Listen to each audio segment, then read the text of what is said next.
I'm gonna try to make this a short video, but if you're American, you probably don't know about this. You probably don't really care, or maybe you're just too busy doing some good old fentanyl. But if you're South African, most likely you know about this. And what it is that Trump has ordered the U.S. to make white South Africans a priority to resettle them to the U.S. And stick around to the end because I did find a video clip of the response from South Africa. Again, if you're American or have never visited South Africa and you're watching the screen and you see Boer Lives Matter and you wondering what the heck is a Boer? The term Boer is derived from the Afrikaans word for farmer.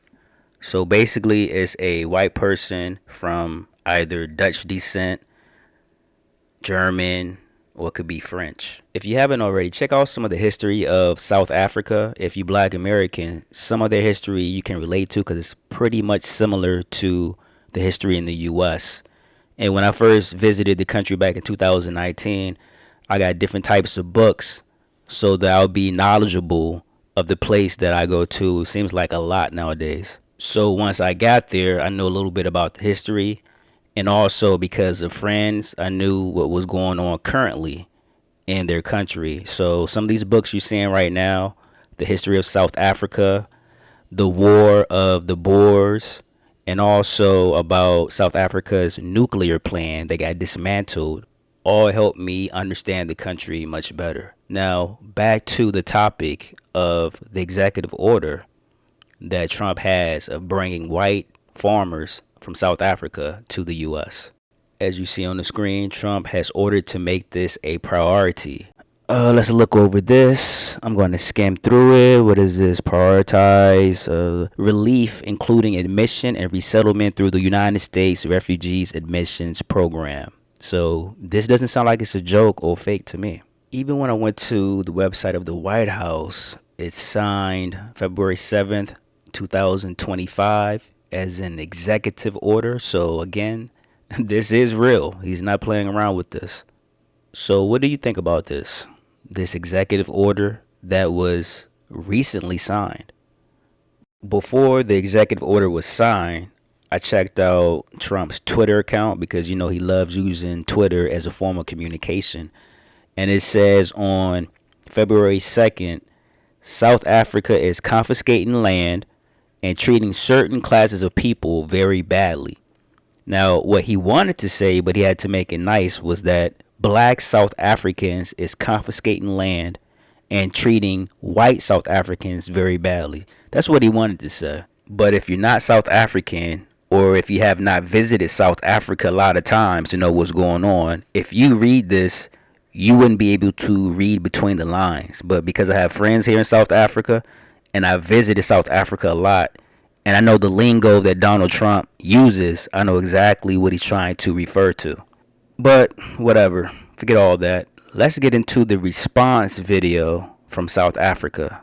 Check this out. Start to re-emphasize that the United States response to South Africa and President Trump's executive order has nothing to do with solidarity and AfriForum, but everything to do with the reckless domestic foreign and diplomatic policies of the ANC. Solidarity also wants to reaffirm its commitment to the country. Our members work here and want to stay here, and they are going to stay here. We are committed to build a future here. We are not going anywhere. We are committed to dialogue. However, the ANC leaders has made dialogue difficult by breaching trust when it signed the Bella Act and through the dishonorable way it handled the Netlak agreement on Bella. Kalikru also referred to that. There was no form of loyalty or integrity towards us in that specific process. Solidarity represents ordinary workers. The G20 summit places South Africa in the spotlight. And this could be a major investment opportunity that addresses unemployment, poverty, and inequality. Or it could be an investment disaster. The US focus on South Africa will expose the country's reckless domestic policy to the world. The ANC's foreign policy exposes all of us in South Africa. The group most affected by this exposure is workers.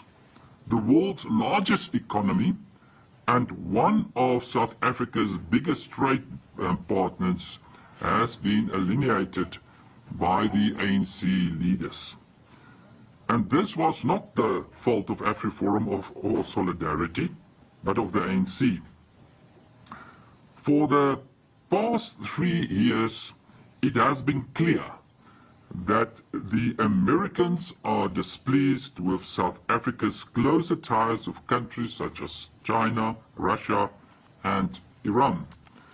South Africa's case against Israel has further contributed to this, and there are numerous other examples. But this is a diplomatic battle between countries. But one consequence of the ANC's foreign policy is that South Africa could be expelled from AGOA. So their diplomatic stance has effects on us and on our members.